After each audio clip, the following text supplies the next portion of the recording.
Hello అండి అందరికీ. ఇప్పుడు నేను అరటికాయతో పచ్చడి చేస్తున్నానండి. పచ్చి అరటికాయ పచ్చడి నా స్టైల్లో ఎలా చేస్తున్నానో చూడండి. ఒక అరటికాయ తీసుకుని దాన్ని శుభ్రంగా కడుక్కున్నానండి. కడుక్కొని ఇట్లాగా నేను చూపించిన విధంగా 3 సగాలుగా కట్ చేసుకొని వాటర్లో వేసుకొని గ్యాస్ మీద పెట్టేసి దాన్ని మూత పెట్టేసి ఉడికించుకుంటున్నానండి. కొంతమంది అయితే కుక్కర్లో వేసి ఉడికించుకుంటారు. నేనైతే మామూలుగానే ఉడికించుకుంటున్నాను. ఇప్పుడు పక్క స్టవ్ మీద ఇంకొక కళాయి పెట్టుకొని బాణీ పెట్టుకొని ఆయిల్ వేసుకొని టేబుల్ స్పూన్ల ఆయిల్ వేసుకొని ఆయిల్ వేడెక్కినాక 2 టేబుల్ స్పూన్లు ధనియాలు వేసుకున్నానండి. వేసుకొని కొంచెం వేగిన తర్వాత 2 టేబుల్ స్పూన్ మినప్పప్పు వేయండి. నేనైతే పొట్టుతో ఉన్న మినప్పప్పు వేసుకున్నాను. పొట్టు లేని మినప్పప్పు కూడా వేసుకోవచ్చండి. నేనైతే పొట్టుతో ఉన్న మినప్పప్పు వేసుకున్నాను. చూడండి, ఇలా దోరగా నీట్గా శుభ్రంగా వేగినాయి. ఈ వేగిన వాటిని తీసుకొని పక్కన పెట్టుకున్నానండి. ఇంకా మళ్ళీ అదే బాణీలో పచ్చిమిర్చి వేసుకొని పచ్చిమిర్చిని కూడా చక్కగా దోరగా వేగిని చూశారు కదండి. అలాగా తీసి పక్కన పెట్టుకున్నాను. ఇలా తీసి పక్కన పెట్టుకున్న తర్వాత జీలకర్ర, చిన్నులపాయలు మిక్సీలోకి వేసేస్తున్నానండి.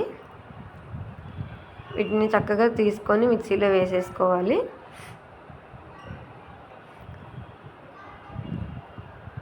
అవి వేసుకున్న తర్వాత పచ్చిమిర్చి కూడా వేసేస్తున్నాను. పచ్చిమిర్చి ఇవన్నీ వేయించుకునే లోపలన్నీ అరటికాయ కూడా ఉడికిపోయినాయి.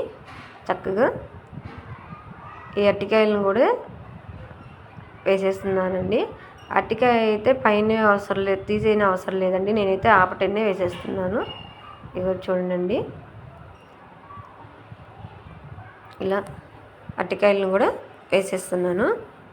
ఇప్పుడు రుచికి తగినంత ఉప్పు వేసుకోండి. నేనైతే 2 టేబుల్ స్పూన్ సాల్ట్ వేసుకుంటున్నాను. మీకు తగినంత మీరు వేసుకోవచ్చు. 1/2 టీ స్పూన్ పసుపు ఇలా వేసుకొని మూత పెట్టేసుకొని దాన్ని కొంచెం మరీ అంత మెత్తగా కాకుండా కొంచెం కచ్చాబిచ్చాగా దంచుకోవాలండి. దంచుకున్న తర్వాత నేను గోళీకాయ అంతా చింతపండు వేసుకుంటున్నానండి. చింతపండు వేసుకొని మళ్ళీ మూత పెట్టుకొని మిక్సీకి పెట్టేస్తున్నాను. ఇదిగో చూడండి ఎలా వచ్చిందో. ఇదిగోండి, చక్కగా మెత్తగా వచ్చేసింది. అరటికాయ పచ్చడి అయితే రెడీ అండి. ఇక దీన్ని తీసి మనం తిరమాతలో వేసేసుకోవచ్చండి. నేనైతే ఇప్పుడు అన్నంలోనే వేసుకొని తింటున్నానండి. వేడి రైస్లో దీన్ని వేసుకొని టేస్ట్ చేస్తున్నాను ఎలా ఉందో. దాంతోపాటు నేనైతే అప్పడం కూడా నంచుకొని తింటున్నానండి. చాలా అంటే చాలా సూపర్గా వచ్చిందండి. అరటికాయ పచ్చడి అయితే చాలా చాలా చాలా సూపర్గా ఉందండి. ఈ అరటికాయ పచ్చడిని మీరు కూడా ట్రై చేసి చూడండి. ఈ వీడియో నచ్చినట్లయితే లైక్ చేయండి, షేర్ చేయండి, సబ్స్క్రైబ్ చేసుకోండి. Bye bye.